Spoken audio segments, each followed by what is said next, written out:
حضور پاک صلی اللہ تعالیٰ علیہ وسلم کا جسم مبارک ابھی حجرے میں رکھا ہے، صحابہ موجود تھے، اختلاف اس بات پر ہوا کہ حضور صلی اللہ تعالیٰ علیہ وسلم کو غسل دیا جائے گا کہ نہیں دیا جائے گا۔ بات تھی، آدھے صحابہ یہ کہتے تھے کہ حضور صلی اللہ تعالیٰ علیہ وسلم کو غسل دیں، جیسے سارے لوگوں کو غسل دیا گیا ہے، غسل موت کے بعد جو غسل ہے۔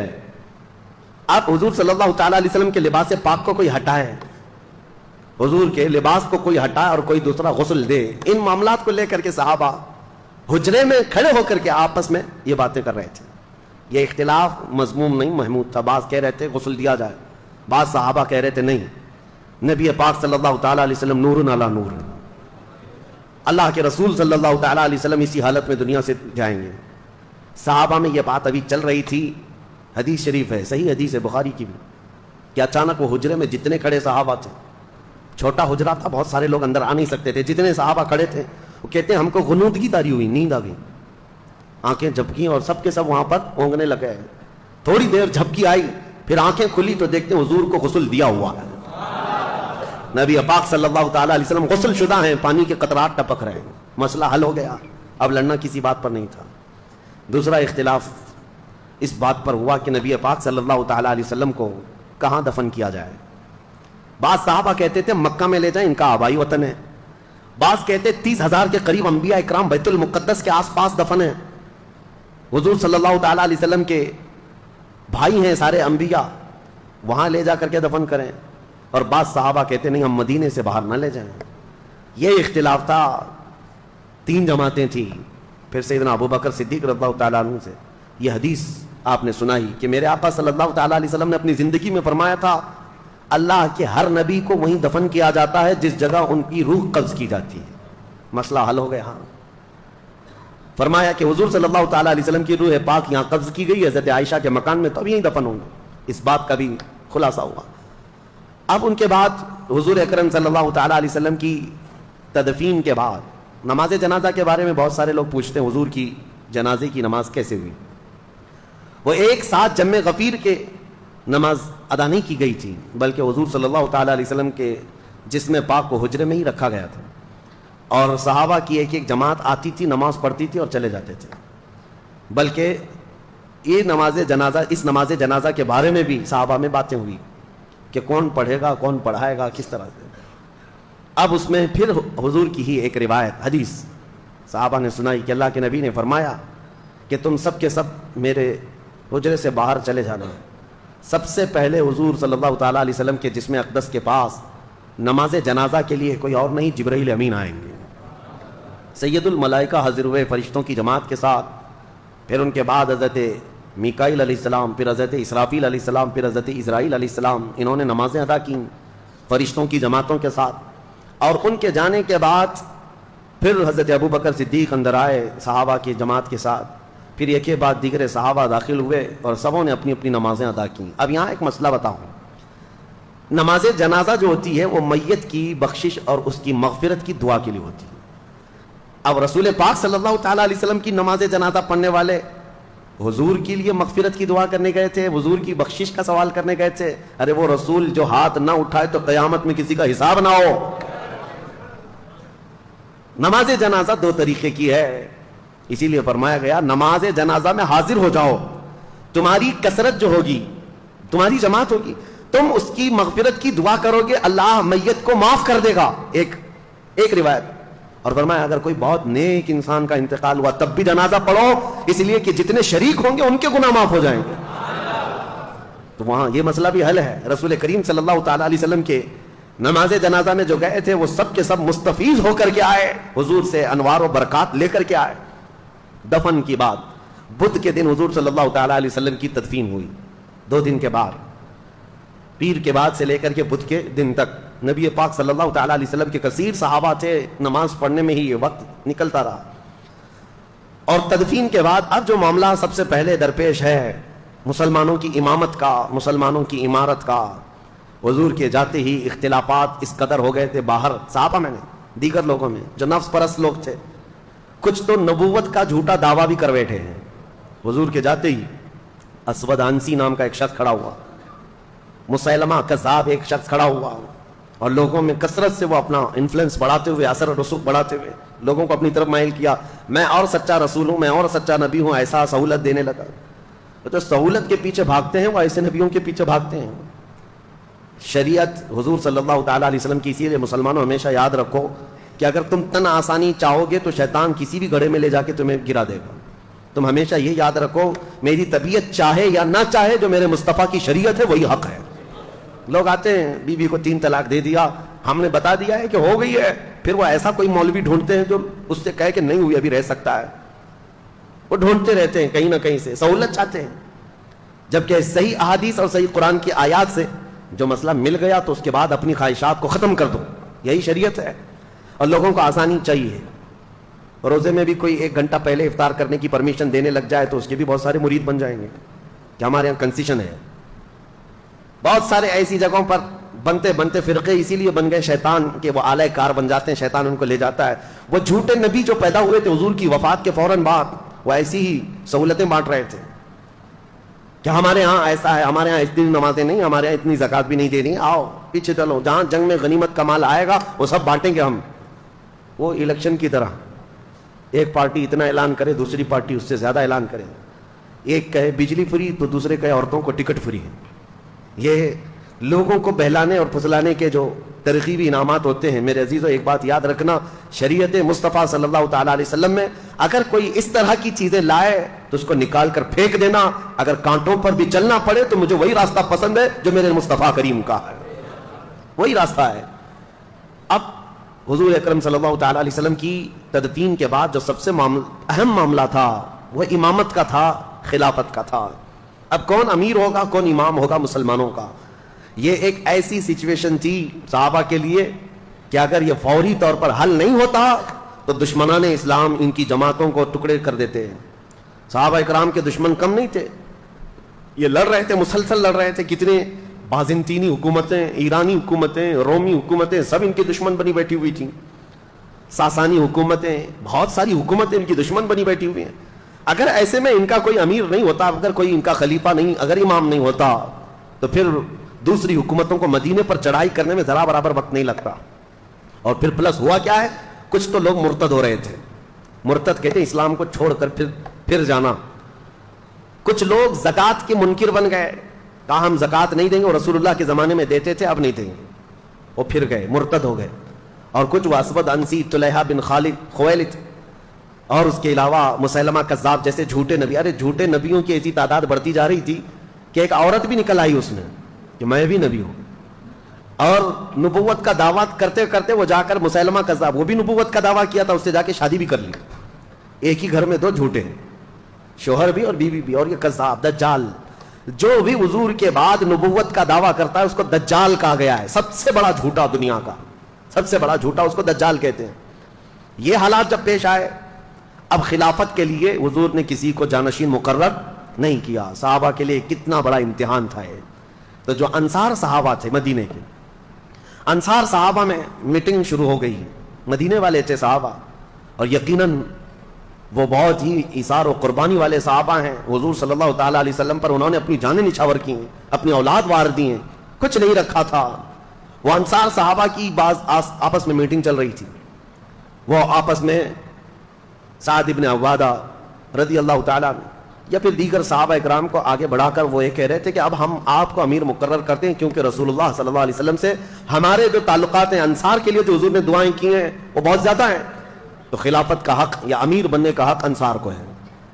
تو انصار صحابہ کی یہ میٹنگ جو چل رہی تھی، ایک وہاں مدینہ طیبہ کا ایک مشہور علاقہ تھا، تو وہاں پر اس کٹے پر یا اس ٹیلے پر سب جمع ہوئے تھے. ادھر حضرت ابو بکر صدیق رضی اللہ تعالیٰ عنہ، حضرت عمر فاروق رضی اللہ تعالیٰ عنہ، حضرت ابو عبیدہ بن جراح، یہ بڑے صحابہ ہیں. یہ آپس میں بات کر رہے تھے کہ کس کے ہاتھ امارت ہو، خلافت ہو، امامت ہو.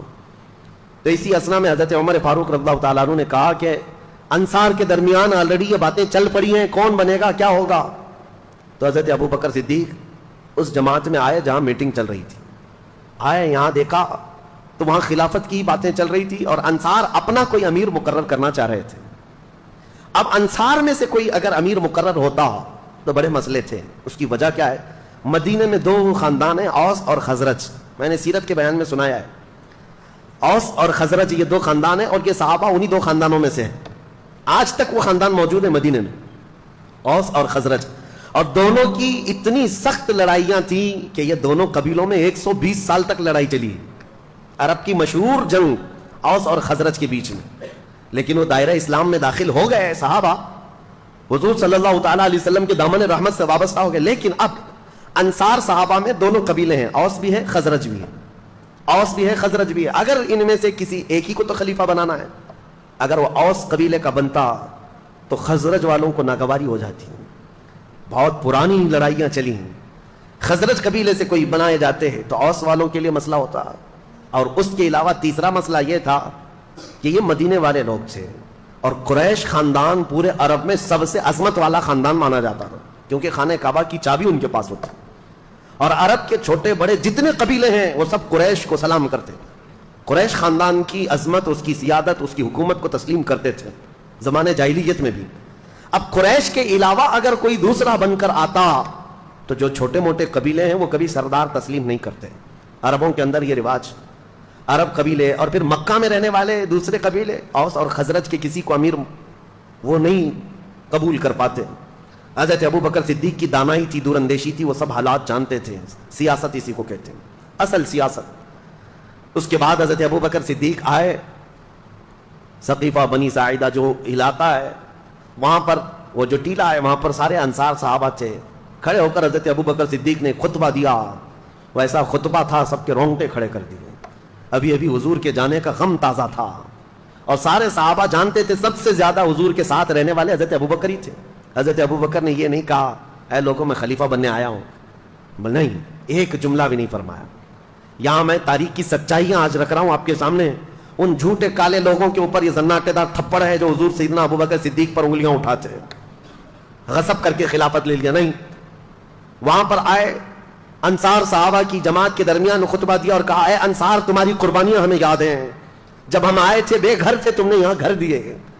مہاجرین کو تم نے سنبھالا، رسول اللہ کے قدم بقدم ساتھ رہے.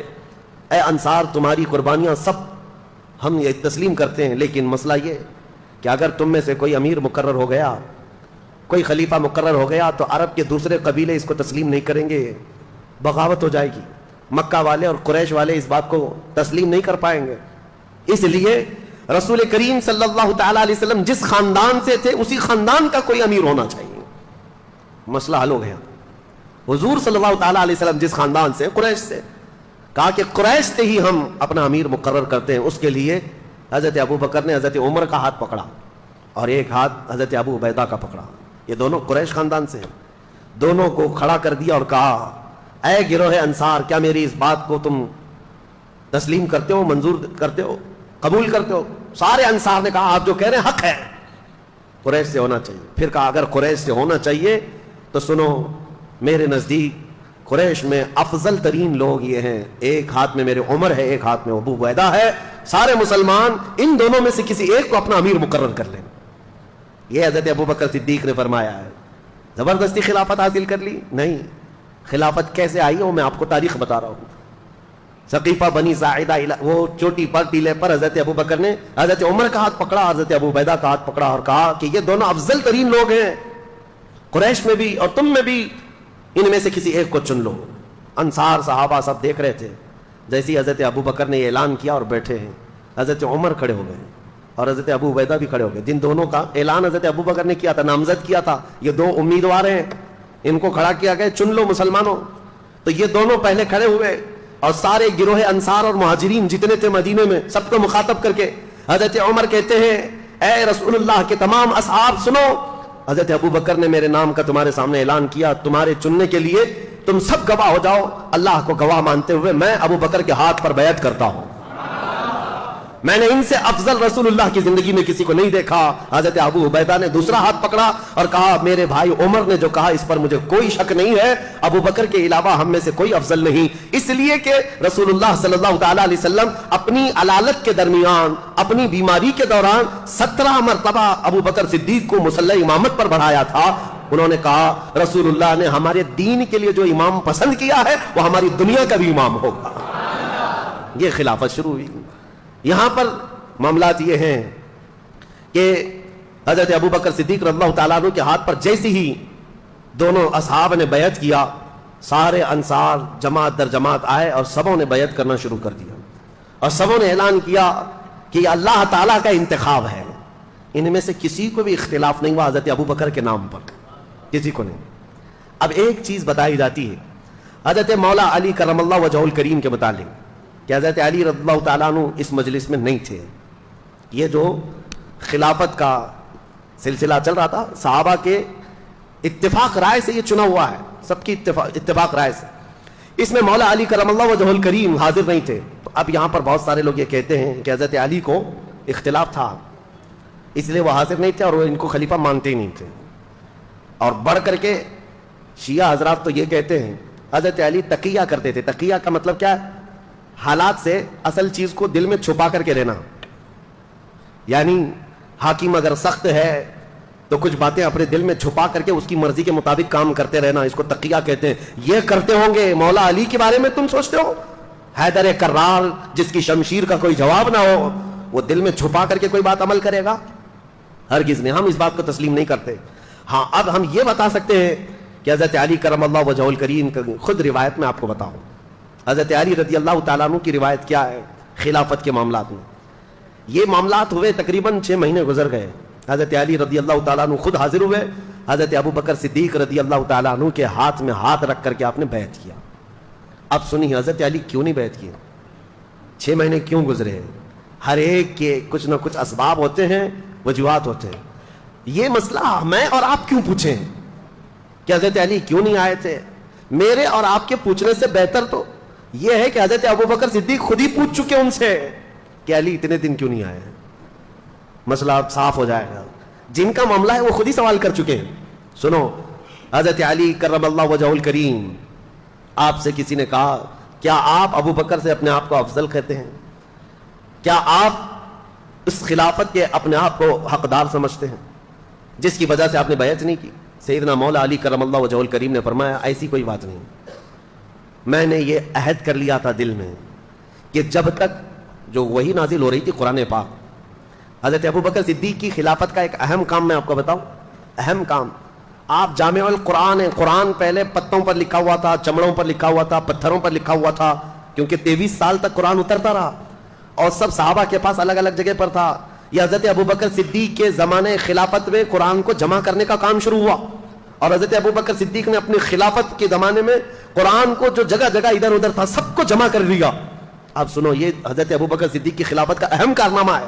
اب یہ بات میں کیوں کہہ رہا ہوں؟ اس لیے کہ حضرت علی نے فرمایا، سنو، حضرت ابو بکر صدیق نے جب یہ کہا تو آپ نے فرمایا میں نے یہ قسم لے لی تھی، میں نے یہ عہد کر لیا تھا کہ جب تک اللہ کا کلام قرآن ایک جگہ جمع نہ ہو جائے میں کسی کے ہاتھ پر بیعت نہیں کروں گا۔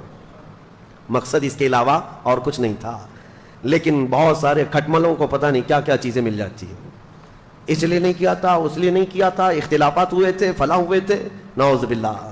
اصل وجہ یہ حضرت علی کرم اللہ وجہہ الکریم، امام جلال الدین سیوطی نے بھی اس روایت کو بیان کیا اور تاریخ الخلفاء میں آپ نے اس چیز کو صاف بیان فرمایا کہ حضرت علی رضی اللہ تعالیٰ عنہ جب آپ کی وفات ہوئی تھی، شہادت ہوئی ہے کوفہ میں، اس وقت بھی آپ سے کہا گیا تھا کہ آپ اپنا جانشین کسی کو مقرر کریں گے، کسی کو خلیفہ بنائیں گے، تب بھی مولا کائنات علی مرتضیٰ رضی اللہ تعالیٰ عنہ نے یہ فرمایا تھا کہ جب رسول اللہ نے اپنے بعد کسی کو جانشین مقرر نہیں کیا تو میں کسی کو کیسے کروں؟ یہ اس بات کی علامت ہے کہ سیدنا علی کرم اللہ وجہہ الکریم حضرت ابو بکر صدیق کی خلافت پر متفق رہے اور ان کی خلافت میں، ان کی امامت میں نمازیں بھی ہوتی رہیں۔ دیکھیں، میں سب سے پہلے کہہ رہا ہوں کہ سنیوں کا مجمع ہے، اختلافات صحابہ کو ذکر کرنا بھی نہیں چاہیے، اس سے تمہارا لینا دینا کیا ہے؟ تم میاں یہ پوچھو نماز میں فرض کتنے، واجبات کتنے، نماز کی مکروہات یا فاسد ہونے کے طریقے کیا کیا ہیں، روزہ، زکوٰۃ، یہ تم اپنی ضروریات دین کو پوچھو۔ تم یہاں بہت بڑے تاریخ دان بن کر کے فیصل بھی بن جاتے ہو ساتھ میں کہ نہیں وہ ایسے نہیں تھے، یہ صحیح نہیں تھے، وہ نہیں صحیح تھے۔ اٹکل پچو مار رہے ہیں 1400 سال کے بعد پیدا ہو کر کے۔ سوشل میڈیا کا دور ہے، ہم نے بہت سارے ایسے برساتی محققوں کو دیکھا ہے، ہاں محقق تحقیق کرنے والے، ریسرچ اسکالر، تو یہ برساتی مینڈکوں کی طرح ہے، یہ نئے نئے آئے اور انہوں نے ریفرنس اور لوگوں کے سامنے نمبرنگ کے ساتھ کچھ باتیں رکھ رکھ کر کے لوگوں کو یوں ورگلایا ہے کہ اصل یہ بات ہے، تم کو لوگ یہ پٹی پڑھا رہے ہیں۔ میرے عزیزو یہ دین اسلام ہے پٹی پڑھانے سے چلنے والا ہے نہیں. دین اسلام اپنی حقانیت کی بنیاد پر صبح قیامت تک چلے گا, صبح قیامت تک چلے گا. بعض تو ایسے جاہل آئے ہوئے ہیں محققین کے نام پر جو علماء سے تمہیں برگشتہ کر رہے ہیں, دور کر رہے ہیں. سارے علماء سے دور ہو جاؤ. علماء ممبروں پر بیٹھ کر کے جھوٹی باتیں کہتے ہیں. تو نوجوان طبقہ آج کا, کالجز کا, یونیورسٹیز کا, وہ اکثر علماء کے بارے میں بدگمانی کرتے چلے گئے. امام غزالی رحمۃ اللہ تعالی علیہ کی یہ بات میں تمہیں یاد دلا دوں, اللہ تبارک و تعالیٰ جب کسی کو گمراہ کر کے ذلیل موت دینا چاہے تو سب سے پہلے اس کو علماء کی گستاخی میں لگاتا ہے. وہ بندہ وہاں سے شروعات کرتا ہے اور اس کے بعد وہ بدگمانی اس کی بڑھتی چلی جاتی ہے علماء کے بارے میں, مدارس اسلامیہ کے بارے میں, کہ مولوی لوگ ایسے ہی ہوتے ہیں. تمہیں پتہ ہے کہ دین کہاں سے کہاں تک آیا ہے. تم کو الف با جو پڑھنا آتا ہے آج, یا اگر علماء نہ ہوتے ان کے وسیلے کے بغیر تم کہاں سے دین سیکھتے. میرے عزیزو انٹرنیٹ پر سارا قرآن ہے, پڑھنے کے طریقے سب کچھ موجود ہے, لیکن کوئی تو پڑھا رہا ہوگا نا انٹرنیٹ پر بھی. بے واسطے خدا کچھ عطا کرے, ایسا نہیں ہے. اس لیے یہ تمام چیمی گوئیوں سے اپنے آپ کو باز رکھو. اور دین جو ہے ڈاکٹروں سے, انجینئروں سے, وکیلوں سے اب سیکھنے لگ گئے لوگ, علماء کو چھوڑ کر کے. اسی وجہ سے گمراہی کے دروازے کھلتے چلے گئے. اور عام نوجوان کو دیکھو تو یہ فرق کرنے بیٹھا ہے, فرق کرنے بیٹھا ہے. کوئی آ کر کے سوال کرتا ہے سرکار غریب نواز افضل تھے کہ غوث پاک افضل تھے, تجھے کیا فرق پڑتا ہے؟ ان کی افضلیت کے متعلق, ان کے مقامات اور مراتب کے متعلق وہ صرف اس بات کے لیے سوال کر رہا ہے کہ دونوں میں سے کسی ایک کا درجہ گھٹا کر کے سوچے, کسی ایک کا درجہ گھٹا کر کے بتائے. اللہ نے دو آنکھیں دی ہیں, دونوں کا مقام برابر ہے, دونوں آنکھیں تمہاری برابر کی دیکھتی ہیں. کبھی تو آج تک تم یہ نہیں باتیں کرتے ہیں. بہرحال جن کے مقامات اور جن کی فضیلتیں بیان ہوئی ہیں وہ ہم بیان کریں گے, لیکن یہ کمپیریزن میں اس طرح کسی کو گھٹا کر بیان کرنا جائز نہیں. سیدنا ابوبکر صدیق کی فضائل جتنے ہیں وہ سر آنکھوں پر, لیکن ایک بات یاد رکھنا کہ جب بھی حضرت ابوبکر صدیق کے فضائل بیان کرو تو کبھی ہم سے یہ نہیں سرزد ہو, کبھی آپ سے بھی یہ سرزد نہ ہو کہ مولا علی کی شان میں کوئی کمی ہو رہی ہو. مولا علی کرم اللہ وجہہ الکریم کی شان کو گھٹا کر کے بیان کرنا نہیں, یہ جائز نہیں ہے. صحابہ کی جو فضیلتیں, اور جب حضرت علی کرم اللہ وجہہ الکریم کی فضیلت بیان کر رہے ہو تو پھر اس بات کا بھی لحاظ رکھنا کہ تینوں خلفائے راشدین میں سے کسی کی بے عزتی اور توہین نہ ہو رہی ہو. اسی کا نام اہل سنت و جماعت ہے, جو یہ تمام بیچ کے راستے کو لے کر کے چلتے. اہل سنت کا ہے بیڑا پار اصحاب حضور, نجم ہے اور ناؤ ہے اطرت رسول اللہ کی. ہم صحابہ کی بھی افضلیت کے قائل ہیں اور اہل بیت کے ادب کے بھی ہم قائل ہیں. ہم دونوں میں سے کسی کو بھی ٹرول نہیں کرتے, کسی کی مذمت نہیں کرتے, یا کسی کی تنقیص یا ادنا سی گستاخی نہیں کرتے ہیں. ایک جماعت ہے وہابیوں کی جو اہل بیت کی گستاخ ہو جاتی ہے. وہ ان کے اندر, آج میں پڑھ رہا تھا ایک صاحب نے تاریخ لکھی ہے اور جگہ جگہ انہوں نے یزید کو رضی اللہ عنہ لکھا ہے, صرف اس دشمنی میں اہل بیت کی ہے. اور ایک جماعت ایسی ہے جو سارے صحابہ کو گالیاں دیتی ہے اہل بیت کی محبت میں. دونوں صحیح نہیں ہے, دونوں صحیح نہیں ہے. صحیح مذہب و مسلک وہی ہے جو درمیانی اہل سنت و جماعت کا. صحابہ رسول اللہ کے آسمان ہدایت کے تارے ہیں, اور رسول اللہ کے گھر والے اہل بیت نوح علیہ السلام کی کشتی کی مانند ہیں. میرے آقا نے فرمایا جو اس کشتی میں سوار ہو گیا وہ نجات پا گیا, جو اس کشتی سے دور ہوا وہ ہلاک ہو گیا. ہمارے لیے کشتی بھی ضروری ہے, ہمارے لیے آسمان ہدایت کے تارے بھی ضروری ہیں. یہ دونوں کے ساتھ